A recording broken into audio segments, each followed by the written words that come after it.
سورہ ہود آیت نمبر 53۔ اعوذ باللہ السمیع العلیم من الشیطان الرجیم، بسم اللہ الرحمن الرحیم۔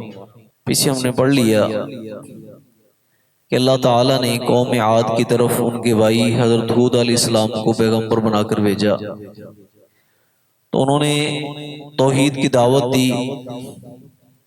اور کہا کہ میں اپنی اس تبلیغ پر تم سے کسی اجرت کا سوال نہیں کرتا۔ اے میری قوم، تم اللہ سے اپنے گناہوں کی بخشش مانگو اور اس کی طرف رجوع کرو، وہ تمہیں موسلادھار بارشیں دے گا، تمہاری قوت اور تمہاری طاقت میں اضافہ کرے گا، تم مجرم نہ بنو۔ تو آگے سے قوم نے جواب دیا، قالو کہنے لگے یا ہود، اے ہود، ما جئتنا ببینۃ، تو نہیں لایا ہمارے پاس کوئی واضح دلیل، یعنی کوئی معجزہ لے کر آؤ، کوئی نشانی لے کر آؤ کہ تم اللہ کے پیغمبر ہو۔ وما نحن بتارکی آلہتنا، اور نہیں ہم اپنے معبودوں کو چھوڑنے والے، ان قولک، تیری باتوں سے، تیری باتوں کی وجہ سے ہم اپنے معبودوں کو چھوڑنے والے نہیں ہیں۔ وما نحن لک بمؤمنین، اور نہ ہی ہم تیرے پر ایمان لانے والے، آپ کی بات سے نہ ہم اپنے معبودوں کو چھوڑیں گے نہ ہم آپ پر ایمان لائیں گے جب تک تو ہمارے پاس کو واضح دلیل لے کر نہیں آتا، کوئی معجزہ اور کوئی نشانی جو ہم مانگیں۔ ان نقول، بلکہ ہم تو یہی کہتے ہیں،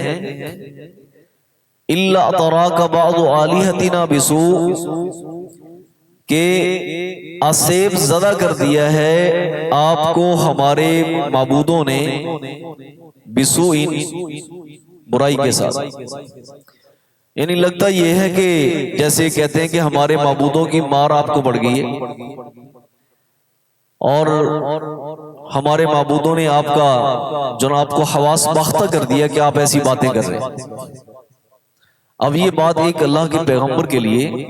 بڑی تکلیف دہ بات تھی کہ ہمارے معبودوں نے آپ کو آسیب زدہ کر دیا ہے اور آپ کو ہمارے معبودوں نے اپنی مار ماری ہے، تو کہتے ہیں ہم تو بس یہی کہہ سکتے۔ تو حضرت ہود علیہ السلام کے لہجہ وہیں سے تبدیل ہو جاتا ہے۔ قالت، فرمایا، انی اشہد اللہ، کہا کہ بے شک میں اللہ کو گواہ بناتا ہوں، واشہدوا، اور تم بھی گواہ ہو جاؤ، انی بریء مما تشرکون، میں بری ہوں اس چیز سے جو تم شرک کرتے۔ یہ جو تم نے ان معبودوں کو کچھ کرنی والا بنا کے رکھا ہے، ان کے بارے میں تمہارے مختلف عقائد ہیں، تو میں ان کا انکار کرتا ہوں، میں ان سے بیزار ہوں۔ رہا یہ مسئلہ کہ تم کہتے ہو کہ ہمارے معبودوں نے آپ کو ایسا کر دیا ہے، من دونہ فکیدونی، اس اللہ کے سوا، اس اللہ کو چھوڑ کر تم کیا کرو، میرے بارے میں جناب وہ کوئی تدبیر کر لو، کو مکر و فریب کرنا ہے کر لو، جمیعاً سارے کے ساتھ، سب مل کر جناب وہ میرا کچھ بگاڑنا ہے تو بگاڑ لو، ثم لا تنظرون، اور پھر مجھے کوئی مہلت بھی نہ دینا، میں تم سے مہلت بھی نہیں مانگتا، اپنے معبودوں سے کہو اور سب کو، اللہ کی ذات کو چھوڑ کر سب ایک جان ہو کر مجھے کوئی نقصان پہنچانا چاہو تو پہنچا لو، ٹھیک ہے، اور مجھے مہلت نہ دینا۔ کیوں؟ انی توکلت علی اللہ، میں تو اللہ پر توکل کرتا ہوں، ربی